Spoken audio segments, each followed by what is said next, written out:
Guys, अगर इंसान की इंसानियत जिंदा रहती तो काफी सारे कानून बनाने की आवश्यकता पड़ती ही नहीं। तो आज ऐसे ही एक कानून के बारे में हम लोग डिस्कस करेंगे।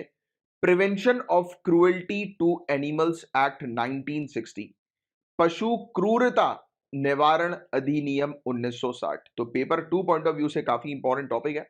ये टॉपिक हम लोग इसलिए डिस्कस कर रहे हैं क्योंकि ऑनरेबल सुप्रीम कोर्ट ने अलाउ किया है महाराष्ट्र को कि महाराष्ट्र जो है 400 साल पुरानी परंपरा ट्रेडिशन इसको कंटिन्यू कर सकती है, बैलगाड़ी दौड़ की, बुलक कार्ट रेस की, जिसको ऑनरेबल सुप्रीम कोर्ट ने पहले बैन किया था। तो 2014 का केस था।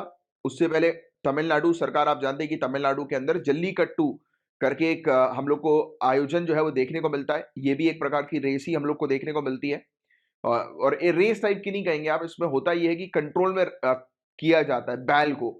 बैल जो होता है ना, वो दौड़ लगाता है, सांड दौड़ लगाता है और उसको कंट्रोल में करना पड़ता है, अपने नियंत्रण में करना रहता है। तो इस प्रकार का एक कार्यक्रम हम लोग को तमिलनाडु के अंदर देखने को मिलता था। तो इसको ऑनरेबल सुप्रीम कोर्ट ने बैन कर दिया था।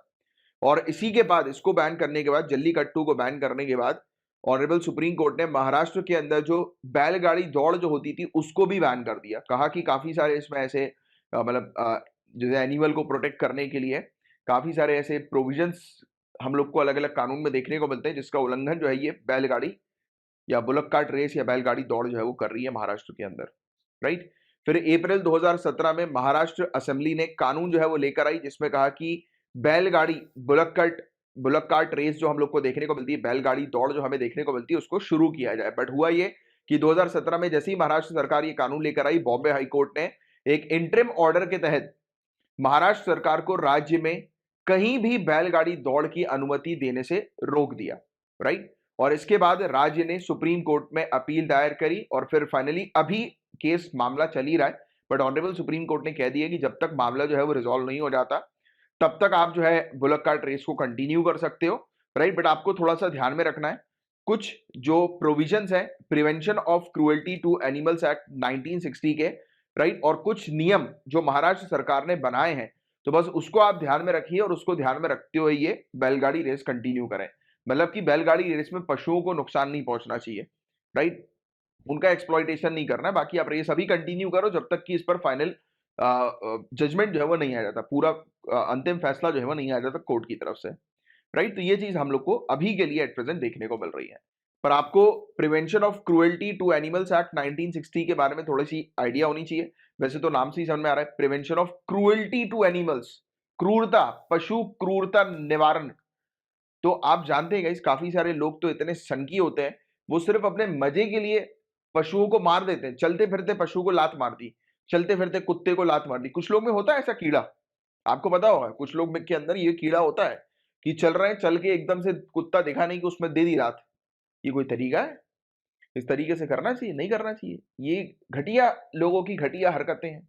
आप मुझे बताइए कि आप लोग नहीं करते। You guys are preparing for civil services, आप नेशन में एक कंट्रीब्यूशन जो है वो अपना देना चाहते हैं। Ethically you are very good people, अच्छे लोग हैं आप, अच्छी फैमिली से बिलोंग करते हैं। कुछ होते हैं और कुछ लोग अच्छी फैमिली से बिलोंग करते हैं, बट प्रॉब्लम ये है कि उनका जो सर्कल होता है दोस्ती यारी का, वो उठपुटांग होता है, तो उसमें वो मजे लेते हैं। अब पशु है बेचारा, वो बैठा हुआ है, सो रहा है ठंड में, उसके बाद आपने पानी मार दिया, ठंडा पानी मार दिया। कुछ लोग तो इतने बेकार होते हैं कि पशुओं की पूंछ पे वो लगा देते हैं, लड़ी लगा देते हैं। कुत्ते की पूंछ पे लड़ी लगा दी, वो फटाके नहीं होते लड़ी वाले फटाके, वो लगा दी और मजे ले रहे हैं, ताली बजा रहे हैं कि देखो देखो मजा आ रहा है, बेचारा डर रहा है। ये कोई तरीका है? ऐसे घटिया लोग हमारी सोसाइटी के अंदर जो है वो वाकई में इंसानियत के नाम पर थप्पा है। तो इन्हीं लोगों को, ऐसे लोगों को रोकने के लिए और सबक सिखाने के लिए ये कानून जो है वो बनाया गया है। राइट। इस अधिनियम का उद्देश्य क्या है?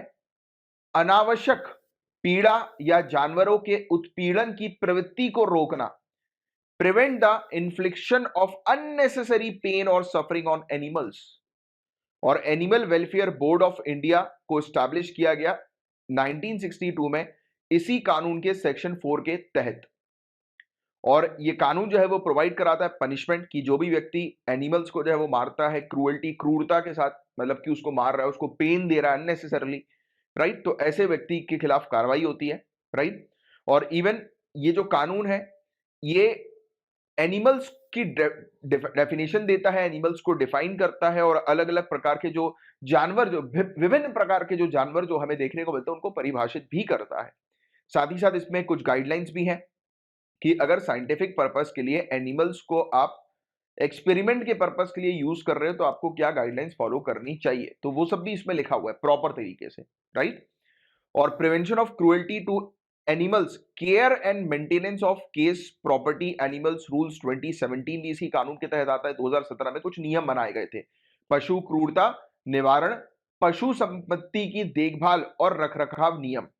तो ये जो नियम बनाए गए थे ये इसी prevention of cruelty to animals act 1960 के तहत ही बनाए गए थे। रूल्स के अंदर अलाउ किया गया था कि एक मजिस्ट्रेट जो है, जैसे कि एक पर्टिकुलर कोई एक जगह है जहां पर लेट्स से कि हम मान लेते हैं कि एक गौशाला है।